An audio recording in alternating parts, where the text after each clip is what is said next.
Hey guys, in this video I'll be going over autopilot for the Mirage F1.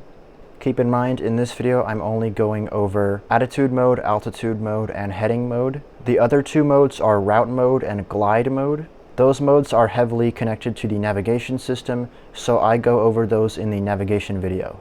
This video is just for the basic autopilot modes. Let's go over all the controls for the autopilot. This is the main autopilot panel. If you hold this button, you can test the lights. You can use this scroll wheel right here to adjust the brightness of the lights. The next control is the trim switch on your stick right here. Make sure you have it binded. The key binds are trim hat, nose down, nose up, roll left, and roll right. The other two controls you need binded is this one here, autopilot disengage lever, and this one, autopilot disconnect trigger. Those were the controls for the autopilot. Now I'm going to go over the basic functions. You turn the autopilot on with this button here. This is the master control button for the autopilot. Once you have this button on, then you can turn on one of the other autopilot modes. If one of the other modes are on and you want to turn it off and just go to the basic master mode, then you click that button we binded earlier, the autopilot disconnect trigger. For example, if this mode is on and I want to turn it off, if I click the disconnect trigger, you can see it turned that mode off and it went back to the basic autopilot mode. If you hold the disconnect trigger, while it's held down, the autopilot will be off and you can move the stick however you want and fly the plane how you want. But once you let go of the disconnect trigger, the autopilot will turn back on. There's three ways you can turn the autopilot off. The first way is just by clicking the master button again. The second way you can turn it off is with the disengage lever. When you hit the disengage lever, there's going to be a warning that plays. So to get rid of that warning, you click the disconnect trigger. I'm going to hit the lever now. And then I click the disconnect trigger to turn the warning off. The last way you can turn the autopilot off is by forcing it off by moving your stick. If you do that, it's going to play the warning again, so you just hit the disconnect trigger to silence the warning. Those were the basic autopilot functions. Now I'll go into the modes. The first autopilot mode is attitude hold. When you do attitude hold, it will just keep your plane flying in whatever direction it's going. The way you turn it on is you click the master button.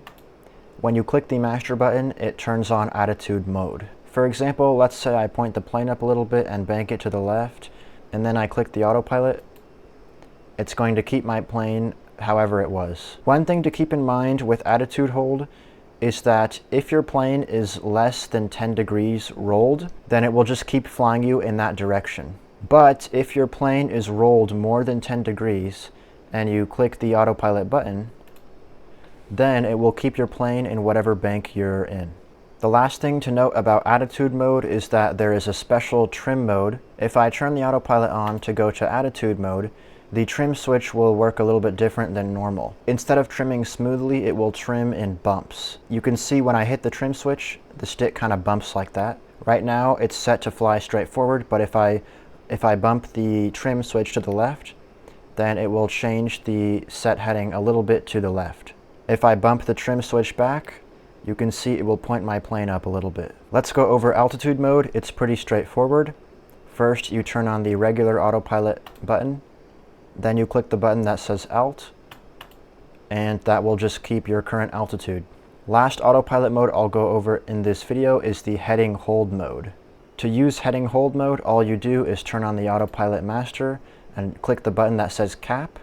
And on your compass, there's going to be this little hollow arrow right here. That arrow shows where your autopilot is taking you. You use this switch right here, the cap switch, and you can turn it. And when you turn that switch, you can see it moves that hollow arrow. So all you do, you just put the hollow arrow in the direction you want to fly, and the autopilot will turn your plane to that direction. If you want, you can use heading mode and altitude mode at the same time. Once again, to turn the autopilot off, first you hit the disengage lever, and then you hit the disconnect trigger. Those were the three basic autopilot modes: attitude, altitude, and heading. The other two modes are route mode and glide mode. Those modes are heavily connected to the navigation system, so I went over those in the navigation video. That was autopilot for the Mirage F1. Thanks for checking out this video, and I'll see you later.